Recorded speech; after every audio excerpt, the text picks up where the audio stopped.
spin rates are very different. 1,000 RPM difference. That's concerning on a miss hit if those spin rates are vastly different, because now I don't know who to trust. The attack angle is also an interesting number that is way more negative. Very interesting that on the heel hit I got different numbers. What's going on, guys? So you might have already seen the GC3 review video. Check the link out there if you haven't. Today we're going against TrackMan. Now, full disclosure, right? TrackMan is your Rolls Royce of radars, launch monitors.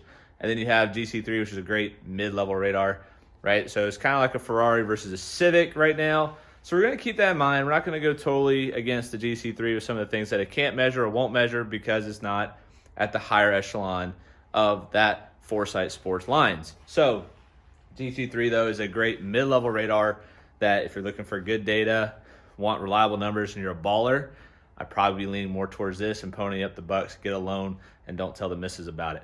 So let's get into the video, and we'll talk about the pros and cons of each and see what we think. Let's go. This is the Rolls Royce, ladies and gentlemen. TrackMan, tried and true, the gold bar of launch monitors, right? That being said, TrackMan has been the unit I've taught with for 10 years now. I know it inside out. I understand the numbers. I know what's going on, right? So I'm a little biased, obviously, because I've owned it for a while. But that being said, there are things that I don't like about it, and there are things I do like about it, right? So obviously I like about TrackMan is that it doesn't make up a number. It just purely doesn't, it just either italicizes it so you know it's incorrect and it guessed, or it doesn't give you a number at all, right? So inside I've seen spin rates get a little wonky, half the spin rate, double the spin rate of normal shots, but club data is always really solid in here. Pretty trusting on that. We all know, well, a lot of instructors know, it doesn't measure the face, so that's where TrackMan gets the biggest knock on it. It doesn't measure the club face. Neither does the GC3 though, so we're not worried about that number today. So, other sidebar notes, the software on TrackMan I feel like is a way easier user face of what I've experienced so far trying to get Foresight's up and running. A lot of things going on with Foresight, a lot of things to download. I feel like TrackMan is definitely the easier software to use at this point. And you gotta remember, I'm Neanderthal, so things need to be easy. If I can do it, you can do it. Okay, so GC3, this is a step up from GC2, step down from GC Quad. It's got 2 ball cameras, 1 club camera. So far, my initial testings, the numbers on it seem pretty good. All right, I think everything I've had inside here, not gonna argue with. Be very interested to see this thing outside, so we might do that one day. But right now we got it against TrackMan. And so far, the biggest knock on it isn't even the unit itself. It's really just the software. I had a headache getting it started up. It was probably my fault, so I'm not gonna blame Foresight for it. But I don't like having to download a bunch of things. It's very frustrating, whereas TrackMan, download it once, it's in the software, you're good to go. That being said, I have a lot of confidence in the ball data here because you're getting the same amount of cameras on the golf ball as you do in the quad, which is their unit that's $10,000 more expensive than this thing. The idea that I get the same level of ball data, just missing a couple club datas, super thrilled. The idea behind this, getting this radar, was for my assistant and I to have the ability to coach juniors side by side this winter, and they both have an opportunity to hit on launch monitors working on their game while we have 4 or 5 kids inside in January, February, March. So super pumped about what this could do for us in that practice realm. This would be the top end of a radar I would probably get personally if I wasn't a teacher and was just a golfer. I think this would be my Rolls Royce at that level, right? I think it's time to start hitting shots. Let's go. Here's what we got cooking, right? We got TrackMan set up behind, we got GC3 set up in front. Now, I'm running the iPad on the TrackMan and running the FSX software from Foresight on the computer. Reason for that is the GC3 is already having Wi-Fi problems. This is not unknown to Foresight, so hopefully the new software update that they told me about is better, so I have to dongle it from the unit to my computer at the moment, which a little bit of a knock, not gonna lie, but you know, all new things must come with trial and error. I've only pulled up the TrackMan data that the GC3 can produce, right? So I'm not gonna worry about club face, I'm not gonna worry about loft on the face, things like that. We're going to ignore those numbers. Basically, the GC3 has, I believe, 10 data points you can measure, 4 in the club, 6 on the ball, and I have those same numbers brought up on TrackMan. So I've put a dot on the ball, which I don't have those new Titleist balls that TrackMan came out with yet. But once I get those, we won't have to worry about the dots. But I put a dot on the ball for TrackMan, and I have a dot on the club head for GC3s. Right now I'm dotted up, almost like tattoos, but my mom wouldn't let me get one. Now my wife won't let me get one.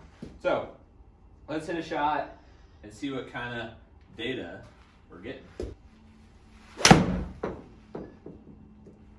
So I got 7 iron in hand. Just go in the hole. First swing. I'll tell you what, when Philip's in the room, who's by the way behind the camera right now, yep, waving high, I just show up. All right, so numbers. Let's see here. So TrackMan says it was 128.7. GC3 is saying 128, so identical on that one. That's pretty good. Carry of 177 versus 178, pretty good on both. TrackMan gave me a little bit more smash factor at 137 instead of GC3 saying 133 because TrackMan said my club head speed was 94.2 and GC3 said I had 96.7. So a little bit of discrepancy there in the club head data. Spin rate 6,900 versus 7,100, negligible in all accounts, and the launch direction was within 0.4. It said 6.5 on GC3 and 16.5 on GC3 and 16.8 on TrackMan. So 0.3 difference there on launch direct or launch angle. Launch direction and the spin axis, I'm going to kind of put on a sidebar because I've tried to aim the GC3 at the orange stick on the ground like I do with my TrackMan every single time. It says I pushed it 0.6 and had a 0 spin axis tilt. TrackMan said I pushed it 0.3 and had a 1 degree of spin axis tilt. So slightly different data there, not marginally, not much, but again, just because of me being a rookie with GC3, I'm not 100% positive on how I aim this thing yet. So then the last 2 data points are club path and attack angle. So TrackMan saying club path of perfect 0.0 and a attack angle of negative 4.2. GC3 is angry at me that I moved my club in the way. GC3 said 1.67 path and an angle of 8.3 down. So 4 degrees more on attack angle. Very interesting there. So let's hit a couple more shots. This is where we spin it up and we'll see if there's any other discrepancies in the data, right? So right now, ball carry total seems pretty close. Spin rate seems pretty good. Launching conditions seem pretty good. It's the club data right now that I have a little bit of a question mark.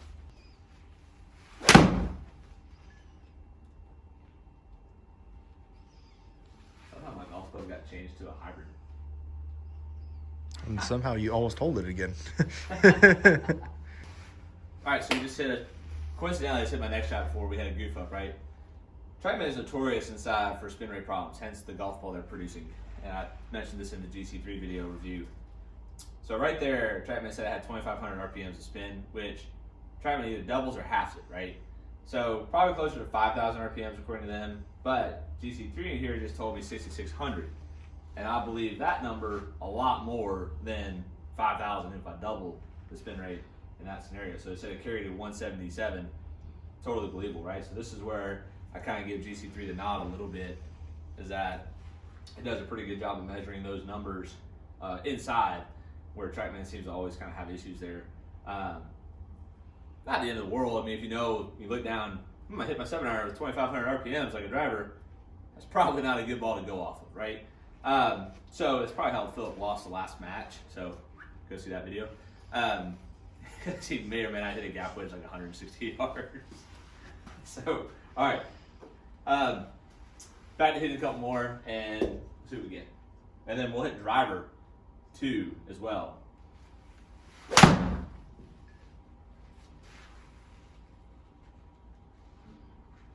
Just all over his thing.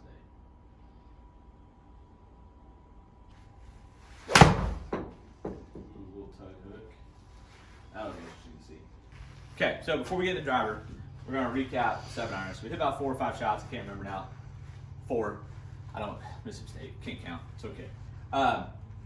Basically, the big things I'm seeing is that it's 2 to 3 miles an hour faster than TrackMan on club speed. The attack angle is also an interesting number that is way more negative than TrackMan's telling me, right? So a lot of things to consider there. It could be that I'm on the mat and TrackMan's not on the same height, give me a little bit more of a different number, whereas the GC3 is sitting on the mat with me, right? So that could be the variance between why it's saying about 4 degrees more down than I'm getting with TrackMan. So I'm not sure about that. I might have to check that out later. So, but those are the 2 big numbers. Like I said, I'm not gonna put a whole lot of faith in the aim, because the alignment is you lay their little magnetic stick. You lay it down on the ground and aim it, right? So wherever this is pointed is where it's gonna go. TrackMan, I get a little cursor and I get to aim it with my finger and crosshairs. So trust in that a little bit more than this. So personally, not gonna put a whole lot of stock in the path, but the attack angle and this club speed are interesting numbers to me. From there, a good shot. All the other numbers are within the margin of error in my book. Ball speed, spin rate, and launch angle, all very, very close. The last one, same ball speed, within 100 RPMs of spin rate, and within half a degree again on launch. So very good ball data. So let's get in the driver and let's see how we can really blow these numbers up. Boomstick time. Now, I'm not gonna lie to you, I've hit the new TaylorMade Stealth, and I'm no longer in love with this driver. I'm in love with the Stealth. It's like, it teased me, it tortured me, and now I just need it. Carbon fiber face coming up.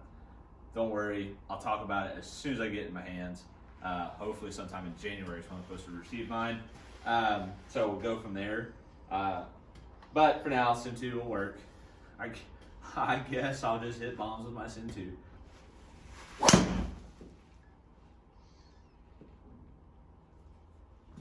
on, release it.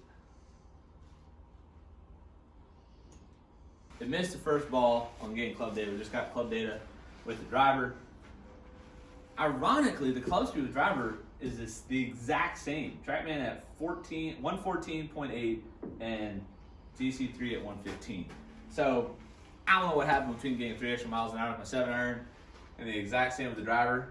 I was kind of hoping that was going to be my way to get to 120 today. Apparently not.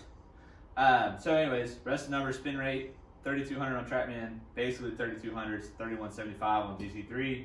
Attack angle is pretty much 0. So let's see what happens with the attack angle.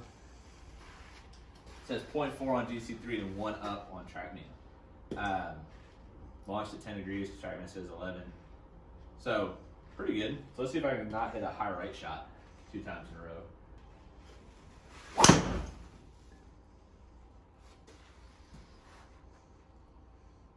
Hit much better. Philip watches it roll out to numbers he's only dreams about. 173 speed on the ball. 74 on TrackMan, 295, 297 on TrackMan, 295 on GC3. Launch at 9.5, TrackMan's at 11. Spin rate on TrackMan is 2,400. Spin rate on GC3 is 26, basically, 25.74. It's pretty good. But again, the club head speed changed a little bit. TrackMan's at 117, GC3's at 118.